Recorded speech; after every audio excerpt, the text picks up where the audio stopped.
안녕하세요. 18년 경력의 실전 투자 슈퍼개미 윤 대표입니다. 자, 카카오 그룹주 제가 좀 말씀을 드려 볼게요.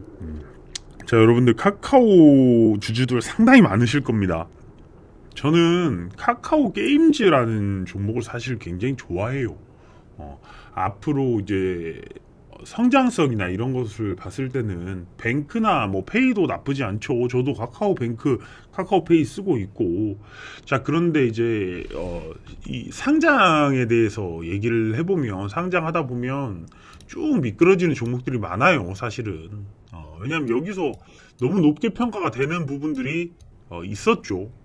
자, 많은 개인들, 많은 사람들이 좀 열풍을 불러 일으키면 가격이 이렇게 오르는 게 당연한 것이고, 고점이라고 생각되는 가치평가자들이 또 계속해서 팔 것이고, 그러다 보면 주가가 이렇게 많이 되는데, 자, 카카오가 지난주 금요일날 아주 빵 떠버렸어요. 미국의 CPI가 굉장히 좋게 나옴으로써, 자, 그거는 이제 저 뒤에 이제 CPI와 지금 이제 시장의 관점 이런 거는 이제 이따가 좀 말씀을 드릴게요. 먼저 카카오에 대해서 얘기를 해보고, 많은 분들이 궁금해 하실 거예요. 카카오 지금 사도 되느냐? 지금 사고 싶다. 굉장히 많은 분들이 그런 생각을 하실 겁니다. 왜? 기술주잖아요. 그 중에 정말 많이 떨어진 종목이기도 해요. 그렇기 때문에 사실 이 카카오는 지금 사시는 분들은 제가 볼 때는 굉장히 좋은 저가 매수 자리긴 해요. 하지만 여러분들이 만약에 이걸 주봉으로 놓고 봤을 때 이게 여러분들이 생각을 하셔야 될 게 그거예요. 여러분들이 주식을 모아가는 스타일이라면 저는 지금부터 모아가는 거 상당히 좋다고 생각을 해요. 카카오나 카카오 게임즈나 카카오 게임즈 같은 경우에도 저는 이 카카오 게임즈는 정말 좋게 보는 회사예요. 저는 이 10만원을 결국엔 뚫고 갈 종목은 카카오 게임즈라고 생각을 합니다. 그만큼 저는 카카오 게임즈는 높게 봅니다, 사실. 자, 그리고 카카오페이 보시면 이제 바닥에서 이제 급등이 나왔죠. 카카오뱅크 이런 것들 바닥에서 급등이 나왔어요. 하지만 이런 것들이 뚫고 올라간다 이렇게 저는 보는 입장은 아니고요. 자, 카카오 같은 경우는 이제 굉장히 많이 올라왔기 때문에 사실은 이럴 때 여러분들 제가 그런 거 말씀드리죠. 제 텔레그램 보시는 분들은 아실 거예요. 제 텔레그램을 보시는 분들, 카카오는 대시세가 일단 한번 나왔어요. 대시세. 자, 대시세 10배거가 나온 종목은 단기간에 갈 수가 없어요. 지금 이 카카오도 그렇지만 위메이드 요 종목도 최근에 이제 급등들이 좀 나왔는데, 이런 것들을 여러분들 물론 여러분들 그럴 수 있어요. 이 종목들을 좋아하고 믿으신다면 저는 이거 끌고 가시는 거 굉장히 좋다고 생각을 해요. 저가 매수 구간은 확실히 맞다. 하지만 여러분들 이거 생각해 보세요. 주가라는 게 예전에도 보면은 이제 올라가기 전에 제가 현대 현대 일렉트릭 한번 보여드릴게요. 주가가 어떻게 움직이냐면, 자, 결국은 큰 시세를 내기에 앞서서 1년 정도 이렇게 올라요. 그러다가 다시 1년 정도 이렇게 굴파이가 들어가요. 그러다가 이걸 뚫고 올라가는 또 1년을 맞이해요. 그래서 큰 이제 우량주들이 시세를 내는 데는 보통 2, 3년의 과정이 필요해요. 매물을 소화하면서 올리는 자리, 매물을 소화하면서 탔던 개인들이 털어내는 자리, 그리고 그런 이후에 급등 구간의 자리, 한 2, 3년이 필요해요, 최소한. 자, 그렇게 해가지고 올라갈 경우에는 대시세가 나오는 거예요.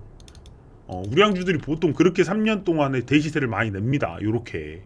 이거를 잘 기억하세요. 요 패턴. 오르다가 1년 정도 잠잠하다가 또 이렇게 1년 정도 오르는 거예요. 이렇게.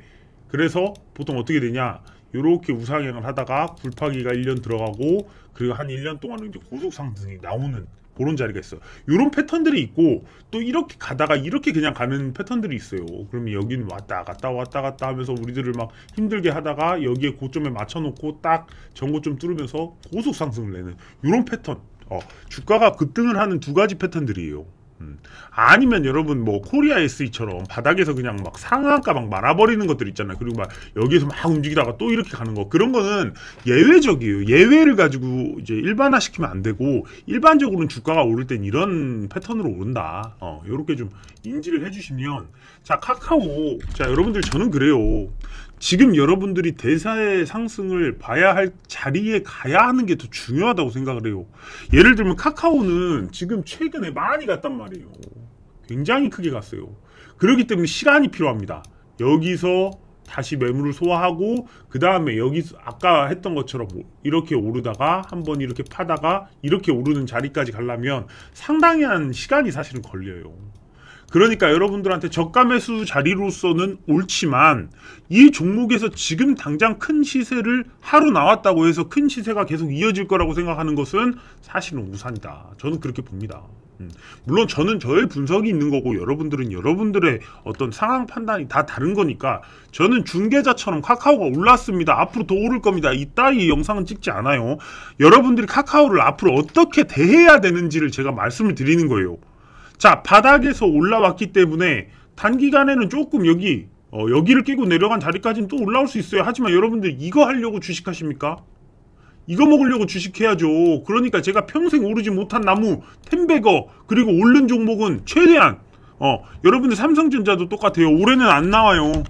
큰 거 안 나옵니다. 삼성전자. 자, 고작 여기 올라왔다는 거예요. 저가까지 내려왔기 때문에 여기에서 잠깐 또 반등을 시켜주는 거예요. 여기 깨고 내려왔잖아요. 크게. 그러다 보니까 한 요 정도까지는 오를 수 있어요. 하지만 이것도 마찬가지예요. 여기서 시간이 걸려요. 최소 주봉상 3파동은 있어야 돼요. 우량주가 올라가려면 최소 주봉 3파동이면 얼마예요? 거의 1년짜리예요, 이거. 그러니까 앞으로 이 저가 매수세 지금 구간에서 담아가시면 좋아요. 1년 동안 앞으로. 그러면 카카오든 삼성전자든 내년이 지나서 내년 하반기쯤이 오면 주가적인 수혜가 분명히 나올 수 있으니까 만약에 여러분들 엉덩이가 무거우시고 막 내가 지금까지는 힘든 투자를 했지만 난 저가부터 모아갈란다 그러시는 분들은 하셔도 돼요. 하지만 지금 당장은 저는 그래요. 예를 들면 현대건설 있죠. 현대건설 여기 이렇게 볼게요. 현대건설 보시면 이제 뭐 월봉상 굉장히 오랫동안 보시면 제가 그랬죠. 1년 동안 이런 상승이 나오고 자 1년 동안 바닥을 파고 그 다음에 이게 이렇게 올라가는 그 자리까지를 급등 구간을 맞아야 된다. 현대건설 이제 나올 거예요. 최소 8만원 9만원 갑니다. 이런 거. 왜? 이거 네옴시티잖아요. 네옴시티. 자, 여러분들이 뭐 지금까지 메타버스라든지 전기차라든지 이런 쪽에만 이 성장을 한다고 생각하시는 분들이 있는데 저같이 이렇게 오래 주식시장을 봐왔던 사람은 뭐가 있냐면 자, 이제 인프라 건설이 시작된다. 그렇다면 이거의 규모를 보는 거예요. 이 규모를 보고 건설주가 올라갔고 이제 금융주도 올라가겠구나. 왜? 누가 건물 짓는데 누가 인프라 까는데 현금으로 합니까? 다 금융권이 껴요. 다 빚도 다 하고 그런 것들을 국가 보증해 주든가 아니면 저쪽에 이 각종 은행 기관들에서 무이자로 빌려주든가 이런 것들이 다 같이 돌아간단 말이에요. 그러다 보니까 뭐 이자가 있을 수도 있겠고 그렇다 보니까 이제 금융, 건설 이런 것들이 항상 이런 인프라 시기가 되면 성장이 돼요. 자, 그렇다 보니까 현대건설, 삼성물산 뭐 이런 것들도 보면 이제 대시세가 안 나와. 1년 동안 이렇게 오르다가 지금 보세요. 이렇게 지금 떨어져 왔죠. 이런 구간을 끝내고 급등 구간에 오는 거예요. 이런 거를 잡아야 된다는 거예요, 여러분들. 이미 보여주고 있잖아요. 현대건설, 기계 이런 것들 보세요. 이런 것들이 주봉상 이렇게 올라오고 있어요. 자, 과거 1년 동안 올라왔죠. 그러다가 또 이렇게 굴팠죠. 이제 올라가는 거예요. 조금 전에 보여드렸던 현대일렉트릭도 마찬가지요. 올라오다가 먼저 보여줬잖아요. 이놈이 1년 이렇게 하다가 이제 올라가잖아요. 이렇게 지금 건설주들이 네옴시티 관련된 우량한 종목들 제가 여기서 또 하나 좋은 종목 소개시켜 드릴게요. 삼성 엔지니어링 이런 거 역대급 상승 지금 기다리고 있다는 거예요. 이것도 1년 올랐어요. 그리고 1년 동안 조정받고 이제 이런 우량주를 잡아내야 되는 거예요. 여러분들 주식을 하시는 분들은 이런 거에 민감해져야 되지. 자, 1년 동안 올라왔죠. 굴팠죠. 이제 1년 동안 올라갈 거예요. 앞으로 1년 동안 올라갈 겁니다. 이런 것들이. 자, 그러다 보니까 여러분들 삼성전자, 카카오 저가 매수 괜찮다 이거예요. 하지만 지금 올라갈 종목들 제가 다 영상으로도 찍어드리고 제 텔레그램에서도 말씀드리고 시장 어떻게 이겨내야 되는지 다 말씀드리고 있습니다. 자, 그러다 보니까 여러분들 카카오페이나 카카오뱅크 너무나 어떤 기대감 가지고 보시기보다는 저가에서 이런 매수세가 들어올 때는 나도 같이 만약 물 타시는 분들은 물 한번 타줘도 되는 구간이지만 앞으로 카카오 관련주나 삼성전자 이런 것들은 앞으로 1년은 이런 바닥 구간에서의 매물을 소화하는 그 대신 터닝 포인트는 나왔어요.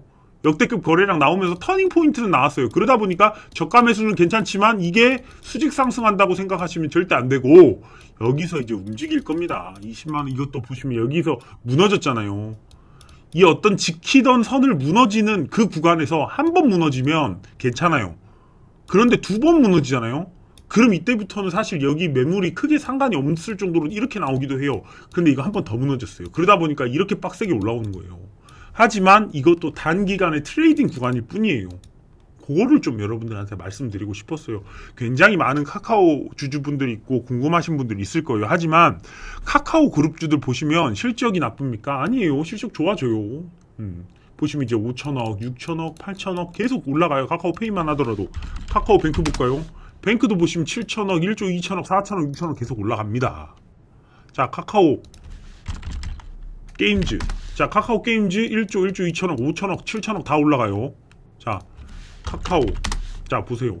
6조, 7조, 8조, 9조. 자, 실적도 좋고 다 좋은데도 불구하고 주가가 이렇게 빠지는 거예요. 그러다 보니까 여러분들이 어떤 이 트렌드에 좀 민감해지셔야 되고 어떻게 이런 종목들을 바라봐야 되는지 시장부터 먼저 보는 거예요. 정부가 치기 시작했잖아요. 카카오를. 그러다가 바뀌었지만 이 고점에서 무너진 종목들은 굉장히 또 한 2년, 3년 이런 구간을 지나다가 가지 이렇게 대세 상승이 나온 종목이 또 이렇게 가는 V자 반등은 사실은 쉽지 않아요. 여러분들 시장 V자 반등했죠? 시장이 V자 반등할 때는 삼성전자가 다 끄는 게 아니에요. 이 구간은 뭐 셀트리온하고 삼성바이오로직스가 끌고 이 구간은 뭐 삼성 SDI랑 LG화학이 끌고 이 구간은 삼성전자랑 SK하이닉스 이런 종목이 끌어서 V자 반등이 나오는 거고 각종 종목들은 이렇게 상승했다 또 이렇게 빠지고 여기서 상승했던 사람은 또 이렇게 빠지고 각자 이렇게 그런 것들을 보여주면서 지수가 올라가는 거예요. 자, 그렇다 보니까 여러분들이 어떤 카카오 그룹주를 어떻게 지금 대해야 되는지 이런 것들을 좀 말씀드리고 싶었고 지금 CPI 나왔고 이제 미국에서 이제 중간 선거 발표 나왔잖아요. 앞으로 이런 이 시장을 바라보는 관점도 굉장히 중요합니다. 자, 그거에 대해서 좀 말씀을 드려볼게요. 자, 지금 여러분들이 시장을 보시는 이 관점에 대해서 먼저 좀 말씀을 드릴게요. 왜 그렇습니까? 자, 주식은 뭐예요? 시장이 먼저고 그 다음에 업종이고요. 그 다음에 종목이고 그 다음에 매매예요. 근데 여러분들 어떻게 되셨습니까? 매매 먼저, 종목은 돈 주고 받고 이런 건 신경도 안 써요. 그러긴 다음에 시장이 내려가면 내가 시장이 내려갔네 그러고 있습니다. 자, 지금 시장이 어떤 상황인지 제가 명확하게 설명을 해드리겠습니다. 지금 너무 좋아요. 이 시장 앞으로 골디락스 요거 제가 명확하게 설명드리고 갈게요. 자, 오늘 같은 경우에 저희 인터지스, 태용로직스 20% 수익이 다 달성했어요. LG화학 참, 그리고 이제 LG 에너지 솔루션은 30% 수익을 또 달성했습니다. 자, 그만큼 지금 시장에 먹거리가 넘쳐나는데 여러분들 과감하게 시장에 제가 올라가야 된다고 몇 달간 이렇게 말씀드렸습니까? 이제 그 뿌린 씨앗에 대한 결과가 나오고 있는 겁니다. 자, 여러분들 이런 시장, 불안한 시장을 여러분들 이겨내야 큰 수익이 있는 거예요. 앞으로 얼마나 수익이 나올지를 몰라요. 이렇게 잘 잡아두면. 자, 저희 카페를 한번 딱 보시면 11월에 벌써 미친듯이 수익이 나버렸어요. 자, 뭐 현대건설기계, 아바코 지금 수익 보세요. 20% 밑에는 취급도 안 합니다. 한미글로벌, 세아특수강, LG에너지솔루션, 히림, 대한항공 다 어마무시해요. 지금 이게 지금 수익률이 11월 한 달에 지금 3분의 1도 안 돼서 낸 수익입니다. 자, 그만큼 시장이 힘들 때 어떻게 해야 됩니까? 여러분들 견디셔야 돼요. 좋은 종목을 그때 제대로 담아야 이런 시기를 여러분들이 누릴 수가 있다는 거예요. 여러분들이 모르시면 와서 배우세요. 저희 텔레그램에 오셔가지고 저희가 이제 시장이나 업종이나 굉장히 많은 것들을 말씀드리니까 여기 이제 다 오셔가지고 들으시면 돼요. 다들 잘하실 수 있습니다. 여러분들한테 선한 영향력으로 여러분들 성공시켜야 제가 직성이 풀리겠어요. 자, 제가 여기서 이런 말씀 드렸죠. 골디락스라고 합니다. 이 골디락스에 대한 시장에 대한 얘기를 지금부터 해드릴 거예요. 공포를 견뎌낸 사람들에게 주는 포상이고 이걸 이겨낸 사람들한테 큰 수익을 준다. 그래서 제가 계속 이 시장은 견딜만 하다. 불안을 견뎌내라. 자, 그렇게 말씀을 드렸었습니다.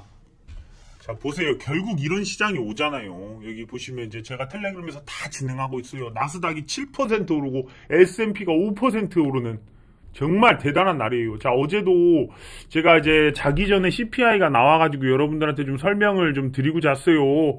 지금이 왜 골디락스인지. 자, 여러분들 지금 CPI 얼마 나왔어요? 7.7 나왔어요. 이 수치가 어떤 겁니까?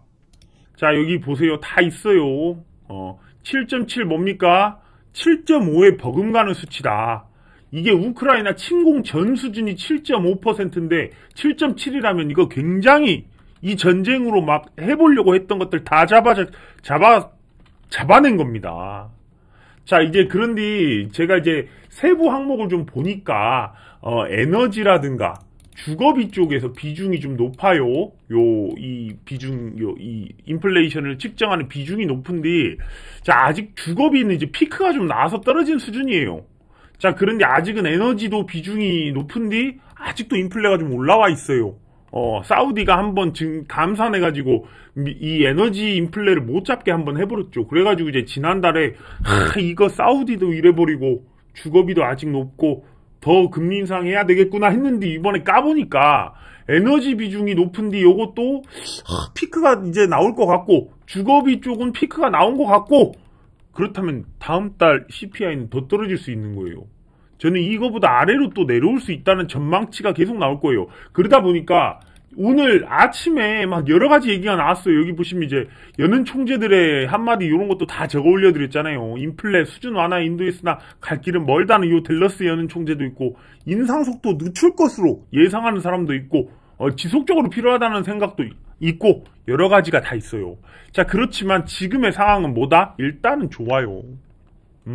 자, 지금 조금 이 CPI를 좀 더 깊숙이 살펴보면 주거비 에너지 비용 이런 것들만 이제 잡히면 다음부터는 더 떨어질 수 있는데 주거비가 보통 이런 것들의 성향이에요. 6개월 주기로 3개월째 좀 피크를 맞아요. 그런데 이게 3개월을 지나면서 이게 피크 떨어지죠. 지금이 딱 그 시기예요. 지난번 CPI 때 이것도 제가 설명드렸는데 모르시는 분들도 있을 것 같아서 또 설명드리는 겁니다. 주거비가 지금 피크가 찍히고 나왔다면 내 다음 CPI는 더 떨어질 수가 있고 에너지 비용이 좀 높았는데 요번에 이제 사우디가 이제 미국의 편을 조금 이제 미국과 사이가 좋아지면서 감산을 좀 줄이는 형태. 그러다 보니까 이 석유 원유 재고가 올라갔어요. 그러다 보니까 에너지 가격도 다음 달에 좀 잡히지 않을까 이런 생각이 들어요. 미국도 비축률을 풀었고 이런 부분들 때문에 CPI가 다음에 더 좋아지는 상황이 오면 CPI는 앞으로 한두 달은 문제 없겠다. 그렇다면 실업률이죠. 이 물가와 실업을 보고 금리를 인상하는 거니까. 자, 그렇다면 실업 어땠어요? 여기 보세요. 신규 실업보험 청구자 수가 예상치를 상회했대요. 실업이 올랐어? 그렇다면 더 금리 조절해야겠네. 이렇게 나오는 거예요. 그렇다 보니까 가장 큰 금리의 지표인 물가와 실업이 금리를 잡는 방향으로 딱 나와주고 있어요. 이게 굉장히 좋다는 거예요. 거기에 지금 여기 뭐 있습니까? 이런 걸 해석하실 줄 알아야 돼요. 자, 중국 제로 코로나는 지속되나? 아직 완전 개방은 안 하나? 일률적 방역은 시정하겠다. 아시아 훈풍도 기대되는 요 상황. 거기에 지금 미중 정상회담 잡혀 있어요. 전 세계에 좀 훈풍이 불어올라나? 요런 게 있다라는 거예요. 거기에서 이제 달러 인덱스 급락을 함으로써 지금 전반적으로 증시가 좋아지고 있는 상황이에요. 그럼 다음 달에 우려가 뭐냐? 저는 지정학적 리스크가 아닌 한 쉽게 이 증시가 올라가는 힘을 막긴 힘들 것이다. 그렇게 보고 있습니다. 자, 여러분들 제가 지금 텔레그램에서 요런 얘기 있잖아요. 자, 보세요. 요런 얘기가 있어요. 뭐냐? 자, 요 보세요. 뭐라고 제가 적어드렸냐? 자, 여기 딱 제가 적어놓은 거. 오히려 지금은 최고의 찬스지. 단 한 종목도 걱정할 필요 없다고 제가 9월 29일 날 말씀드렸어요. 눈이 어두워도 보이셔야 됩니다. 자, 엉덩이가 오죽 가벼우면 며칠 됐다고 세상이 무너졌습니까? 주식시장 원래 이렇게 생겨 먹었습니다. 견디세요. 지금 견디는 사람들이 복을 받는 시간이에요. 거기에 만약에 이제 지정학적 리스크가 조금 불거진다면 러시아가 하는 거나 중국이 대만 어쩌고 하는 거나 북한 요 정도는 있겠지만 지금 이 시장의 힘을 막기에는 이 지금 재료들이 새로운 게 아니기 때문에 사실은 뭐 얼만큼 이 시장을 막을 수 있을 것인가, 오히려 저는 그런 생각이 들어요. 지금부터 여러분들 주식 갖고 있는 거 꽉 들고 계셔야 돼요. 자, 여러분들 이럴 때 확실하게 물 타서 복구를 하는 거지. 여러분들 너무 주식을 요런 시장에 대해서 변화에 민감하게 전 잠도 안 자고 있는 걸 봅니다. 자, 시장은 그런 것이고 또 이제 종목도 봐야죠. 전반적인 걸 사실 다 해야 되는 게 투자입니다. 자, 여러분들이 이 투자에서 살아남기 위해서는 정말 이 시장, 업종, 종목, 그리고 어떤 포인트, 그리고 이런 차트까지도 사실은 물론 저 같은 사람은 다 볼 수 있겠지만 여러분들도 앞으로 이런 것들이 하나하나씩 제 유튜브도 보고 제 텔레그램도 보고 그러시다 보면 충분히 쌓아나갈 수 있는 그런 내공이 되실 수 있을 거라고 판단하고 있습니다. 자, 여러분들 끝까지 시청해 주셔서 감사하고요. 자, 다음에도 더 좋은 영상으로 찾아뵙도록 하겠습니다. 감사합니다.